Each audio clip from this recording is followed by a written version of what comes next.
from WBIN Radio in Boston and on the Boston Red Network. Election Day 2017 Roundup, we'll call this. We'll be looking at elections from the Commonwealth of Virginia. We'll start in the east, and we'll gradually work our way west and back to the Midwest for some mayoral elections. Of course, we've been spotlighting the election out in Seattle between Carrie Moon and Ms. Durkin out there. And the reason we did that is to spotlight progressive trends in areas that are on the move. Now, you would look at Seattle and you would say it is a progressive town, high-tech town, etc., but it's a town dominated, or a city dominated by the business interests.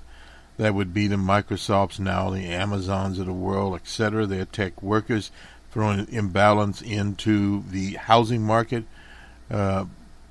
exacerbating the homeless situation there in Seattle without any proper solutions. And the problem has been in the West, there's been a homeless problem for many, many years, and they have effectively not had any effective cures for that. And of course, the way that you cure the problem is quite obvious. You build houses and build houses and build houses, period, or housing, I should say. And that has not been done, but they have thrown millions of dollars.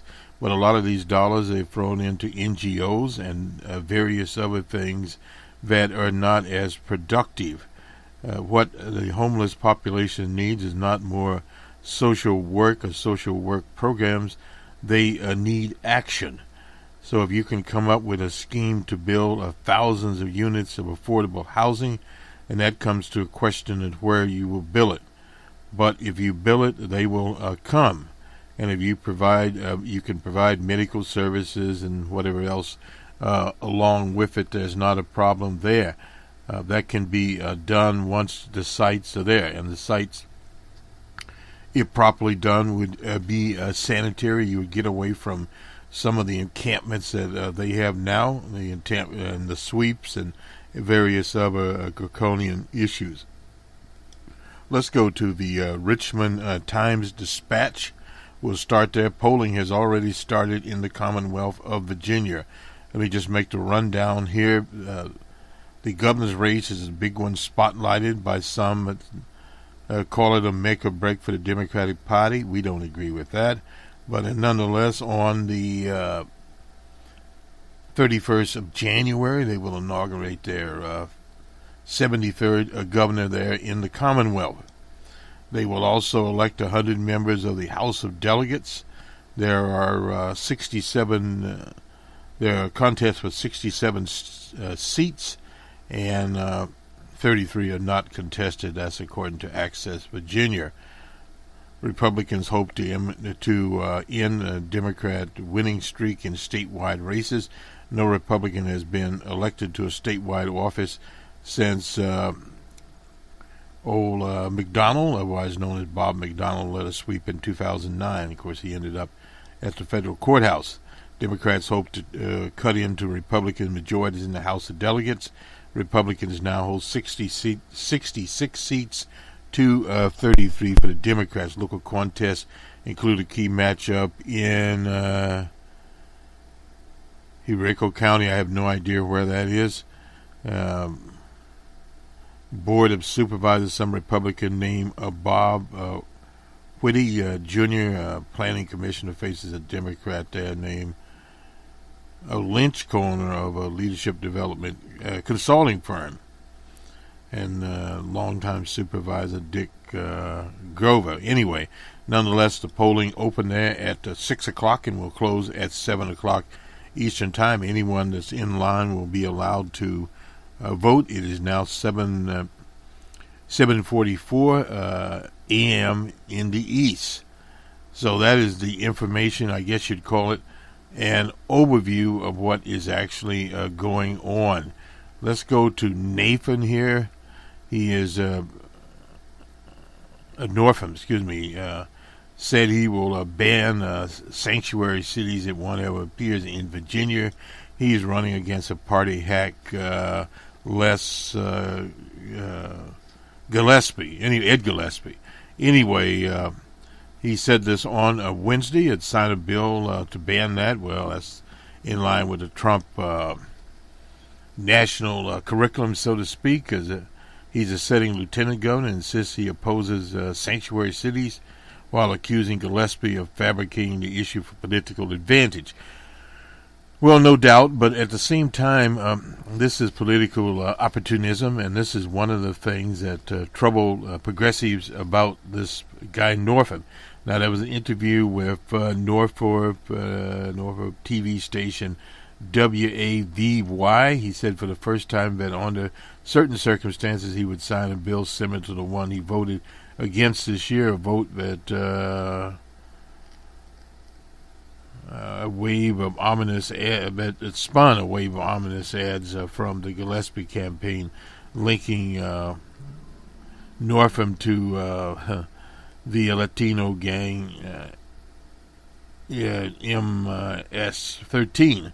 If the bill came by my desk, I certainly will. I always have opposed sanctuary cities. He knows that Nathan said Gillespie, who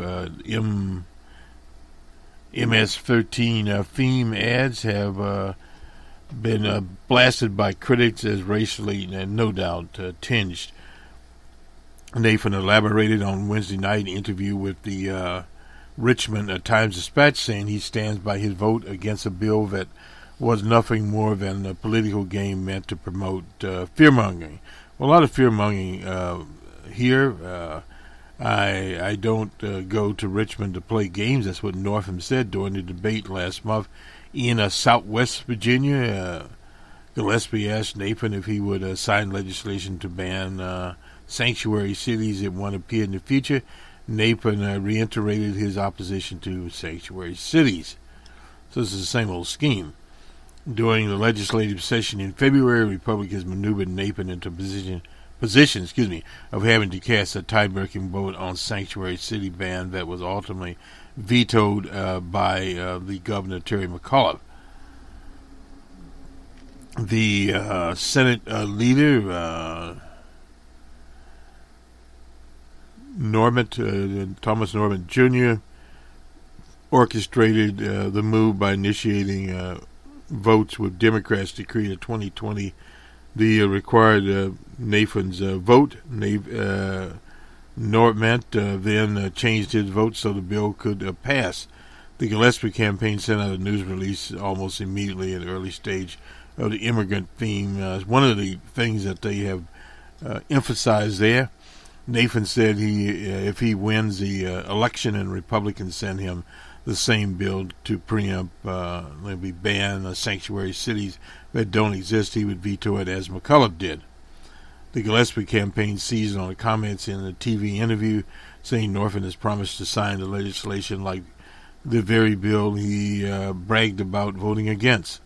I sincerely hope that this change of heart is real, Gillespie said in a statement that Ralph Northam recognized MS-13 is a real issue and a serious threat that allows the creation of MS-13. I'm sorry. I was thinking of the actual gang, M13, whatever it is, from El Salvador. Anyway, allowing the creation of a sanctuary city that would only make things worse. Anyway, that is a palace trick, as one would say. Let's go to the Attorney General's race here. This is Mr. Herring. Mark Herring, the incumbent. He was elected in 2013, became the state's first Democratic Attorney General since 1994. He's been outspoken in support of same-sex marriage, certain gun restrictions. Has drawn, of course, rebuffs actually there. The Republicans in the General Assembly recently called for the state watchdog agency to do a full-scale review of Herring's office. He's against a white-collar defense attorney by the name of John Adams with the firm of Magruder Williams, one of the more politically connected firms there. Herring has raised $8.3 million compared with $6.8 million. I'm surprised about that for Adams, according to Virginia Public Access Project. The Republican Attorneys General Association, which largely funded the campaign, is given $2.2 million there. The National Rifle Association has given Adams close to $6.3 million for the campaign, and $389,000 to the Republican Party of Virginia. The Democratic Attorney General Association has sent in $2.7 million to Mr. Herring. Herring and Adams have throttled each other in TV ads and mailings while arguing over how tough Herring is on crime. That's an old Republican standard there. More murders, more rapes, drug crimes, reads Adams' mail piece. That's Mark Herring's record. Mark Herring would have very little to do with that. That would be more on the local level. The Attorney General is the Attorney General, but not the local law enforcement that would be dealing with murders, rapes, etc. Under constant attack himself, Herring has unleashed a series of attacks on Adams, portraying him as an extremist who opposes abortion in every case, rape, incest, etc., and opposed to requiring employers to provide a contraceptive coverage for women. Mark Herring has spent the last 4 years fighting to keep Virginia safe and defending the rights, while Adams has been protecting powerful special interests, no doubt about that. That is Adam Zuckerman, the campaign manager of Mr. Herring. Herring's campaigns also asked how Adams should be elected Attorney General, would recuse himself from cases that involve, Magruder Williams handles that involved the Commonwealth. Magruder Williams, a political action committee, has given $15,000. Aside from the political action committee, Herring's top donor this year is the gun control group, Every Town for gun safety. That is Mr. Bloomberg's operation there. Now let's see, we covered that. We'll go back to Nate Silver's shop, and we'll get. This is by Harry Eaton from the 538. That is Silver's shop. It just basically says that Nathan has a small lead. The first major state-wide election since Trump's inauguration is on Tuesday over in Jersey. That seems to be a blowout over there. I think there's universal agreement there. And then there's Ralph Northam. While the race final results isn't likely to tell us much, we agree on that. The national political environment is likely to have a big effect on the midterm 2018. Polls show a fairly close race there. An average of 10 polls give Northam. Now, this is in the margin of error, and we'll go to Mr. Trendy of Real Clear Politics in a minute and explain what's going on here. 46 to, this is Northam, to 43 advantage over the past months. There's been tightening of the race with Gillespie closing in. There was a 6-point lead. Well, a 6-point lead was probably a 2 or 3-point lead going in there. So accounts for the divergent results. Now, we look at this. Northam has led by as much as 17 points. That's from Quinnipiac poll, and Gillespie by 8 points from the historic Hampton University poll. Why this is happening? Much of the spread can be explained by sampling the area. In fact, it's a good sign, suggesting that pollsters are working independently rather than cobbling off one another results. Some of the disagreement, though, may have to do with how pollsters are pushing undecided voters. Gillespie did best in polls with the most undecided. That can be a problem right there. It depends on the sample size of the undecided. In off-year elections, though, perhaps the biggest question is turnout. Turnout tends to be low in non-presidential elections. That's an established. People would not argue about that. posters who are calling people based on lists of registered voters. That's the way it's old school, as they call it. Most rely on past turnout history instead of calling random numbers and asking if a person is registered to vote and whether they are going to vote. As a has tended to get a tighter range of results in Virginia. The polls mostly show a single-digit Northam advantage.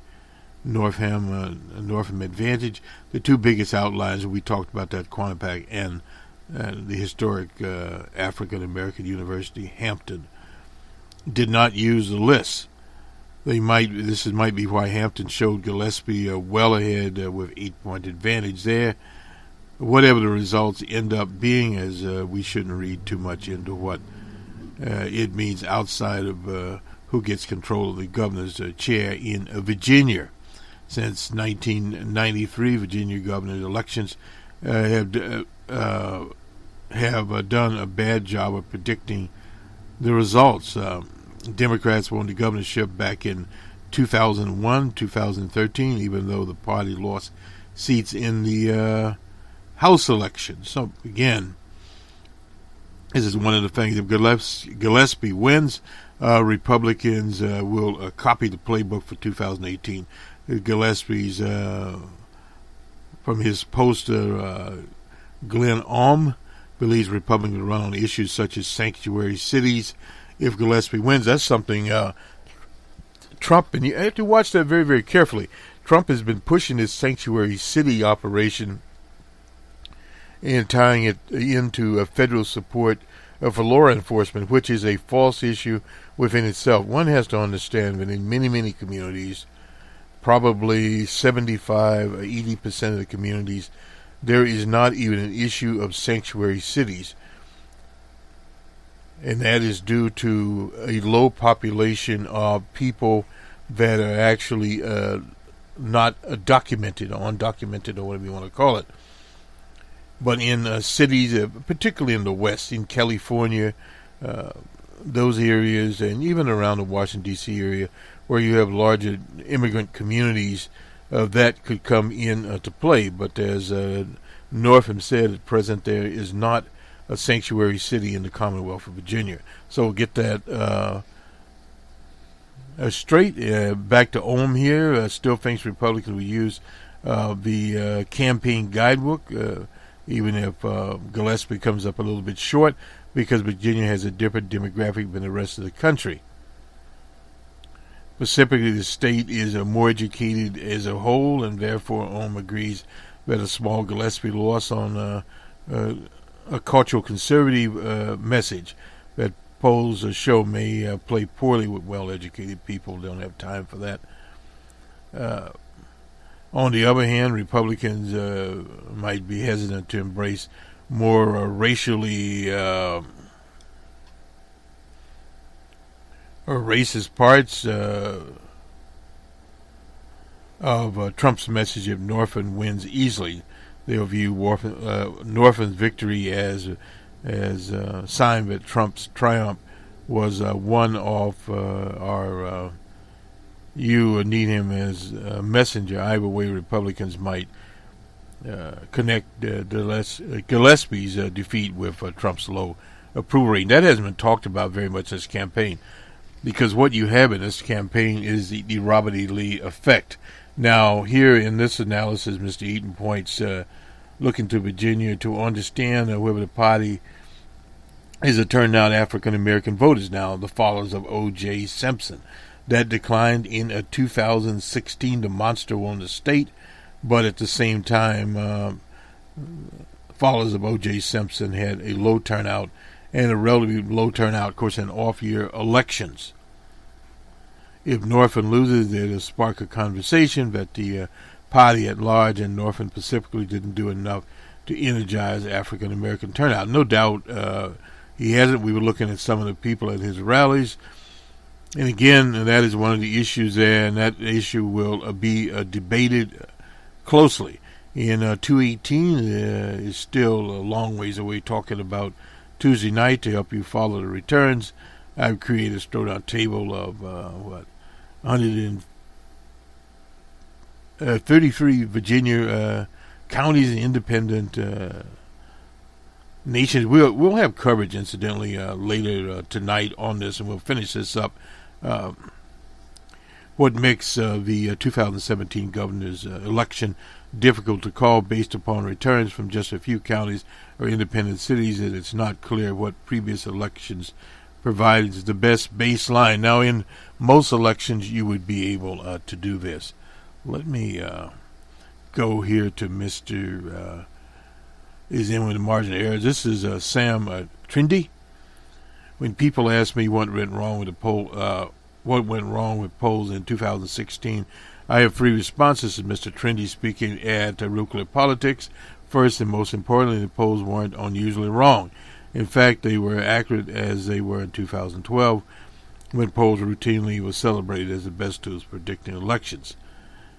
Second, the polls were off in particular places, but they were off because of a systematically undersampling of white working class voters in the upper Midwest.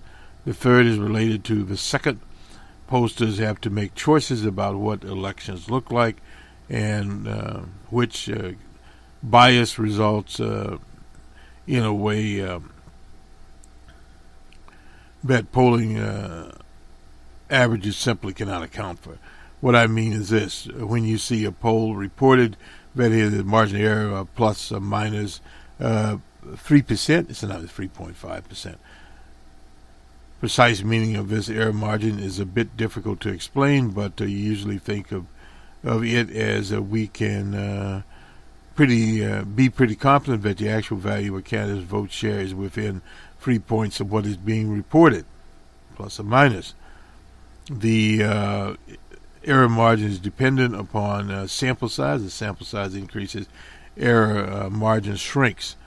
The polling aggregation effectively increases the sample size beyond that which any particular poll reports. So we have a very small error margin. If the total number of observations in the aggregate were, say, 5,000, you don't have that. The overall would be plus or minus 1.2%, which suggests they should be overwhelming numbers of races separated by more than 2 points. Correct. The margin of error of a spread is 1.6 in the error margin, not twice the error margin itself. But this isn't how polling works in the real world, because we don't know what the actual electorate will look like in advance, because posters have different ways of getting it. We won't go into that. We just explain that. In addition, this adds up to what I took to refer to the O'Meara-Gilman margin during the last cycle. This refers to a fascinating experiment performed by the Upshot. We looked at it. We won't go into it here, but this is respectively by pollster Maggie O'Meara and a statistician named Andrew Gelman. I shortened that to the Margie error in the event this is entirely an independent error that you report in the margin of error. Worse, you can't minimize the error through aggregation. To borrow statistical terms, there's no law of large numbers of opinions, which I suspect these errors average out to zero over time. Well, yes. Which brings us finally to Virginia. There seems to be a little doubt that this race is narrowing in the final days, and no doubt about it, the average has Nathan up by 2 point, Northam, oh, I keep calling him Nathan, up by 2.8 over Gillespie, but where Margie's error comes in, some of this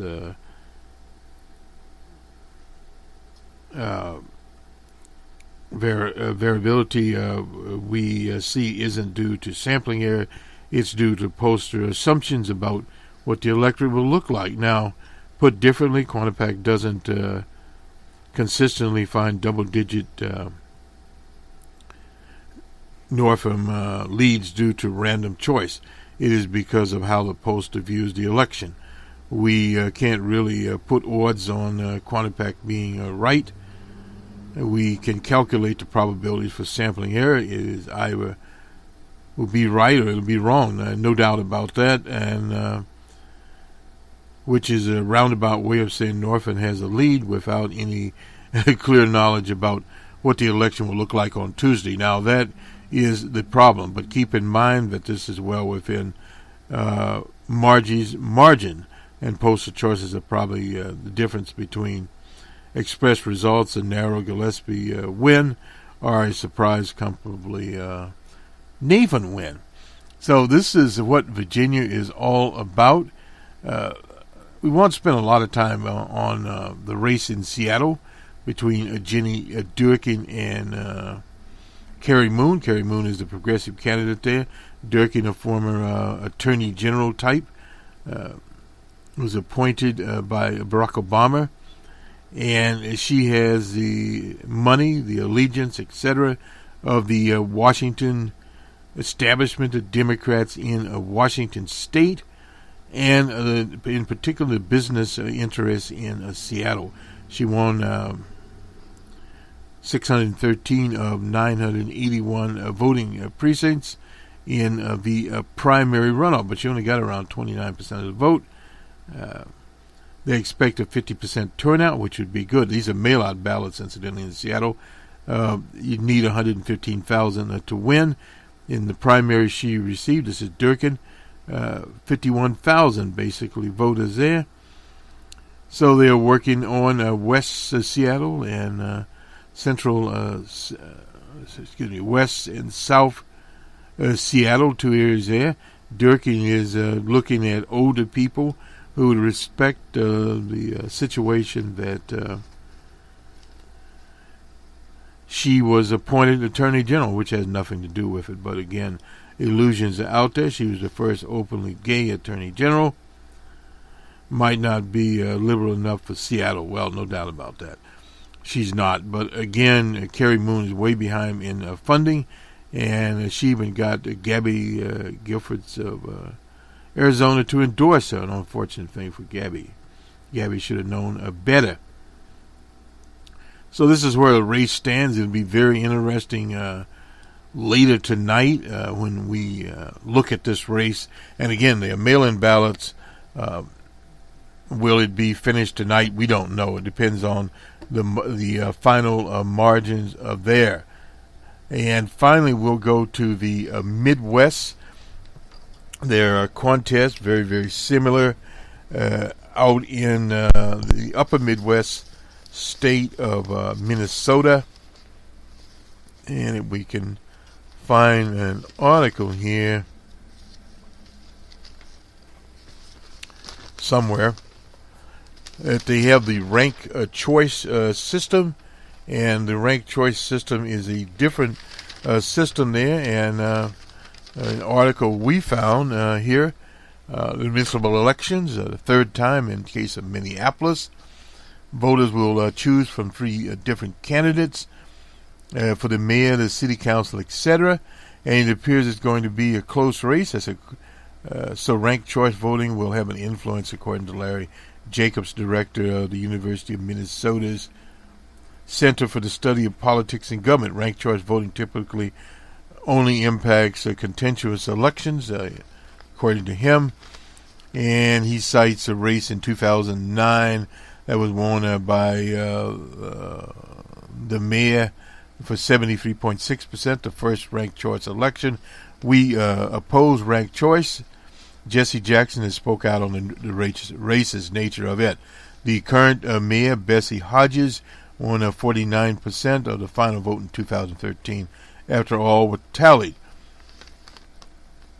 According to David Schultz, he is a professor at the Hamline University, said the process lets voters select a candidate they otherwise wouldn't feel comfortable supporting. Ranked choice allows people to vote for a third, a minor party candidate without feeling like they've thrown away their vote. If any candidate wins more than 50% of the vote, the election is over. If no candidate wins 50% of the majority, the person with the fewest votes is eliminated. And the second choice votes on the ballot are tallied. The process continues until there is a winner with more than half of the votes. Schultz said the ranked choice system could lead to the re-election of the mayor, Hodges, even if she doesn't win the first round of voting. Lots of people might go to the polls and make their first choice, and maybe they don't know anyone else on the ballot besides Hodges, so they mark her as a second choice. That's according to Schultz. And also note that no candidate has come out in strong opposition to Hodges because they are all scared, and most of them are business types. One scenario here, a business candidate here named Frey and Hodges each win, say, 26% of the vote. But if Hodges is the second choice of all voters, she would win. In another scenario, if this Frey guy leads the first round with 28% of the first choice votes, while Hodges is tied with another candidate for a close second, the case Hodges would still win if the if the chosen second choice by all voters. It's in the candidate's best interest for a second choice spot would decide the vote. So that'll be very interesting in that election how it turns out. It does in fact favor the incumbent, but you have a situation evidently out there where you have a business-friendly candidate in this Frey character, and at the same time Hodges being a Democrat, but a progressive Democrat in the election there, and another state representative that is endorsed by the Bernie Sanders people. And then there's an African American also running there in the race. So there's at least four, or what you could label three. Let's see, the mayor, the African American, and the state representative. So there's three of them that are progressive people, and a lot of it will hinge on community policing, issues of that nature. There was Jamal Clark that was murdered there brutally in that city, and in the sister city over in St. Paul, it also has ranked choice. There's a gentleman running over there against a business type of a person in that particular race. We don't know, but there was a racist thing put out by the police union against a gentleman named Melvin, what was his name? Carter. And thus it was literally denounced by everyone, including the current mayor there, Coleman. And the committee was unceremoniously, this was a business committee with sponsorship also, the police union, was closed down. And the mayor suggested that the whole police operation be closed down and those characters resign. What has happened there has been a transition from, at one time, the business and the police alliance would win you a mayor. That has since faded. People of color, in particular the Asian sector there and followers of O.J. Simpson, now can run a candidate effectively and get elections. So it is a little different type of situation, whereas in Minneapolis it is a different kind of situation there. There are no African Americans on their city council, period. There is one Somali and one Asian, which I think will be leaving. But anyway, nonetheless, that is kind of the situation there. It is a fight veiled in a racist situation, in that the business candidate, Frey, was talking about crime. So that's kind of a sleight hand thing on Gillespie, a very racist approach to things. And we'll see how that all plays out. Neighborhoods that were, say, 70% pro-police, or at least approaching that, in the neighborhood where the Australian Justine Demond was murdered, literally, for calling 911 and going in out into the back of our own home.